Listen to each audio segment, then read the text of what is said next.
Assalamualaikum warahmatullahi wabarakatuh. Perkenalkan, nama saya Muhammad Dafahari Murti dari Program Studi Pendidikan Agama Islam 2025 dengan NIM 14046250004. Video kali ini saya buat sebagai pemenuhan tugas ujian tengah semester di mata kuliah Filsafat Ilmu yang diampu oleh Bapak Dr. Ridwan Effendi MUD. Pada kesempatan kali ini, saya akan membahas mengenai peran filsafat ilmu dalam menilai validitas teori ilmiah serta bagaimana proses falsifikasi diterapkan dalam perkembangan ilmu pengetahuan berdasarkan kasus yang akan saya bahas. Pada kasus ini, saya akan bahas mengenai kasus nomor 1 tentang seorang profesor biologi molekuler selama bertahun-tahun selalu mengajarkan menggunakan teori lama mengenai mekanisme DNA yang dia tahu. Teori tersebut telah menjadi dasar pembelajaran banyak penelitian, bahkan digunakan dalam aplikasi-aplikasi praktis. Namun, perkembangan ilmu pengetahuan kan tidak pernah berhenti.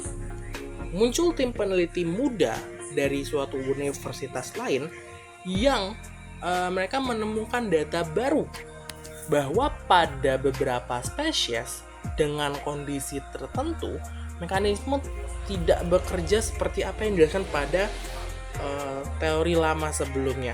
Temuan ini pasti memberikan perdebatan di kalangan para akademisi bahkan penelitian karena teori yang mereka gunakan selama ini yang mereka anggap kuat mulai dipertanyakan. Nah, dari kasus ini kita akan memahami betapa pentingnya filsafat ilmu dalam menilai validitas teori ilmiah dan falsifikasi. Nah, sekarang kita bahas mengenai validitas ilmiah terlebih dahulu. Tentunya dalam memahami filsafat, kita harus memahami dari 3 pokok pembahasan. 1 secara ontologi, kedua secara epistemologi, yang ketiga secara aksiologi. Pertama kita akan bahas dari sisi ontologinya. Kasus ini itu menunjukkan bahwa realitas biologis itu lebih kompleks dari apa yang kita pahami sebelumnya. Teori lama yang dianggap benar belum mampu menjelaskan fenomena-fenomena yang terjadi di alam. Hal inilah yang membuktikan bahwa teori ilmiah bukanlah suatu kebenaran yang mutlak, melainkan dapat berubah sesuai dengan perkembangan ilmu pengetahuan dan penemuan-penemuan baru lainnya. Lalu yang kedua kita akan bahas dari sisi epistemologis. Nah, dari sisi epistemologis ini menekankan bahwa pengetahuan ilmiah itu harus melalui metode yang jelas, seperti observasi, lalu eksperimen, lalu pengumpulan data maupun analisis statistik. Nah, dalam kasus ini, tim peneliti muda ini kan pasti menggunakan beragam metode untuk menguji tentang teori-teori lama.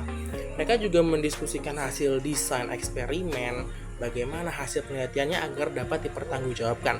Nah, hal ini itu menunjukkan bahwa validitas teori itu bukan ditentukan oleh jabatan, senioritas ataupun popularitas, tapi menggunakan bukti empiris yang dapat diuji dan diverifikasi kembali. Lalu yang ketiga kita bahas dari sisi aksiologis, dari fungsi kegunaannya. Nah, tentu filsafat ilmu atau dari aksiologis ini akan menekankan betapa pentingnya etika dan tanggung jawab dalam pengembangan ilmu pengetahuan. Sang profesor harus bersikap terbuka terhadap kritik dalam teorinya seperti itu. Sementara itu, tim peneliti muda juga harus menyampaikan penelitiannya secara objektif, dan mereka berani bertanggung jawab akan apa yang mereka temukan. Karena teori tersebut kan berkaitan dengan genetik bagi masyarakat gitu. Nah, selain itu, filsafat ilmu itu juga akan menekankan pentingnya sikap kritis dan dialog ilmiah. Pertemuan antara profesor dan tim peneliti muda itu menunjukkan bahwa ilmu itu berkembang melalui pertukaran gagasan, kritik, dan evaluasi. Nah, kalau kita bahas falsifikasi, maka sebelumnya saya akan membahas falsifikasi menurut Karl Popper. Menurut Popper, teori ilmiah itu harus bisa diuji dan memiliki kemungkinan salah. Nah, kalau misalkan suatu teori itu tidak bisa diuji atau tidak mungkin dibantah, maka teori tersebut bukanlah ilmu pengetahuan.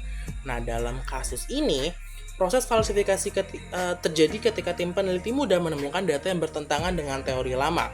Mereka tentu melakukan pengamatan secara berulang terhadap beberapa spesies dan menemukan kondisi di mana teori tersebut tidak berlaku. Nah, hal ini perlu kita pahami bahwa falsifikasi tidak selalu berupa teori, berarti teori lama itu salah langsung. Enggak, tapi teori lama itu akan masih berlaku pada kondisi tertentu, tetapi belum bisa menjelaskan secara keseluruhan dari situasi. Oleh karena itu, ilmu pengetahuan berkembang melalui penyempurnaan teori secara terus-menerus. Proses falsifikasi justru memberikan dampak positif bagi perkembangan ilmu. Dengan adanya kritik dan pengujian ulang, ilmu itu akan semakin akurat dan semakin mendalam. Para peneliti juga akan berkembang dan mereka akan terdorong untuk memberikan inovasi-inovasi baru dan mencari penjelasan yang lengkap mengenai suatu fenomena. Nah, sebagai penutup, saya akan menyimpulkan bahwa filsafat ilmu itu sangat berperan penting dalam melakukan validitas sebuah teori melalui pendekatan kritis, objektif, dan berbasis bukti. Secara ontologi untuk memahami hakikat sebuah realitas, dari sisi epistemologi sudah menjelaskan metode atau cara apa untuk memperoleh pengetahuan, sedangkan aksiologis menekankan pada etika dan tanggung jawab sosial dalam pengembangan ilmu. Selain itu, konsep falsifikasi itu membantu untuk memastikan teori ilmiah selalu terbuka terhadap pengujian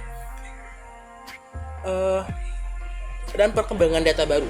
Dalam kasus ini, teori lama tentang DNA tidak langsung ditolak, tetapi diuji kembali agar diperoleh pemahaman yang lebih komprehensif mengenai mekanisme reproduksi sel sendiri. Dengan demikian, perkembangan ilmu itu terjadi karena adanya keberanian untuk mempertanyakan teori lama dan keterbukaan terhadap bukti.